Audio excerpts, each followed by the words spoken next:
ଖାତାକୁ ଗଲା ଧାନ ବୋନସ୍।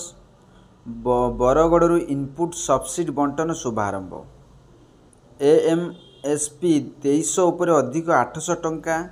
ପ୍ରଥମ ଦିନରେ 21,500 ପାଇଲେ କୃଷକ ସମୃଦ୍ଧି ଓଡ଼ିଶାର ମୂଳଦୁଆ। 6 ମାସ ମଧ୍ୟରେ ପ୍ରତିଶ୍ରୁତି ପୂରଣ ହୋଇଛି। ହ୍ୟାଲୋ ଭିଉସ୍, ନମସ୍କାର। ମୁଁ କହିଲା ସ୍ୱାଗତ କରୁଛି PK789 ୟୁଟ୍ୟୁବ୍ ଚ୍ୟାନେଲ୍। ପ୍ରଥମ ଥର ପାଇଁ ଆମ ଚ୍ୟାନେଲକୁ ଭିଜିଟ୍ କରିଛନ୍ତି, ଲାଇକ୍ ସେୟାର ସବସ୍କ୍ରାଇବ୍ କରିବେ। PK789 ୟୁଟ୍ୟୁବ୍ ଚ୍ୟାନେଲ୍ ସବୁବେଳେ ଜେନ୍ୟୁନ୍ ଟ୍ୱିଷ୍ଟବୁଲ୍ ଦେଇଥାଏ। ଚାଲନ୍ତୁ ପୁରା ଖବର ଜାଣିବା। ରାଜ୍ୟରେ ନୂଆ ସରକାର ଆସିବା ପରେ ସାଧାରଣ ଲୋକଙ୍କୁ ସମସ୍ୟା ଶୁଣିବାକୁ ଗୁରୁତ୍ୱ ଦିଆଯାଉଥିଲା। ଏ ସରକାରକୁ ଲୋକଙ୍କ ସରକାର ବୋଲି ଆଖ୍ୟା ମିଳିଥିଲା। ସୁଭଦ୍ରା ସହାୟତା ଦେବା ପରେ ମା'ମାନଙ୍କ ସରକାର ବୋଲି ସୁନାମ ମିଳିଲା। ଚାଷୀଙ୍କୁ କୁଇଣ୍ଟାଲ ପିଛା 800 ଟଙ୍କା ବୋନସ୍ ଦେଇ ସରକାର ହୋଇଛି ଚାଷୀଙ୍କ ସରକାର। ଜୁନ୍ରେ ସରକାର ଗଠନ ପରେ ପ୍ରଥମେ କ୍ୟାବିନେଟ୍ ବୈଠକରେ 4ଟି ପ୍ରମୁଖ ନିଷ୍ପତ୍ତି ନିଆଯାଇଥିଲା। ଗତ 6 ମାସରେ ସବୁତକ ପ୍ରତିଶ୍ରୁତି ପୂରଣ କରାଯାଇଛି।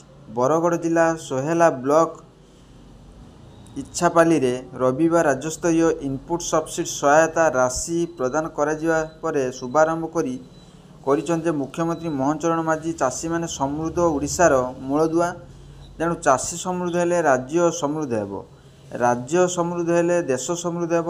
ଧାନ କୁଇଣ୍ଟାଲ ପିଛା 3100 ଟଙ୍କା ପାଉଥିବା ଚାଷୀଙ୍କୁ ଖୁସି ହିଁ ତାଙ୍କ ପୁରସ୍କାର। ଏହି ବୋନସ୍ ଅର୍ଥରାଶି ପ୍ରଦାନ କରିବା ପରେ ଖୁବ୍ ଆନନ୍ଦ ବୋଲି ମୁଖ୍ୟମନ୍ତ୍ରୀ ଶ୍ରୀ ମାଝୀ କହିଛନ୍ତି। ଚାଷୀ ସମାବେଶକୁ ଉଦ୍ବୋଧନ ଦେଇ ମୁଖ୍ୟମନ୍ତ୍ରୀ ଶ୍ରୀ ମାଝୀ କହିଲେ, ଧାନର ସର୍ବନିମ୍ନ ସହାୟତା ମୂଲ୍ୟ 2300 ଟଙ୍କା ଉପରେ ଅତିରିକ୍ତ 800 ଟଙ୍କା ବୋନସ୍ ଚାଷୀ ପାଇବେ। ଓଡ଼ିଶା ପାଇଁ ଏହା ଐତିହାସିକ ଦିନ। କୃଷି ଓ କୃଷକ ପାଇଁ ଏହି ଦିନ ଲିପିବଦ୍ଧ ହୋଇ ରହିବ। ବରଗଡ଼ ଜିଲ୍ଲା ସୋହେଲାଠାରେ ଏହାର ଆରମ୍ଭ କରିବାର ମୁଖ୍ୟ ଦୁଇଟି ଉଦ୍ଦେଶ୍ୟ ରହିଛି।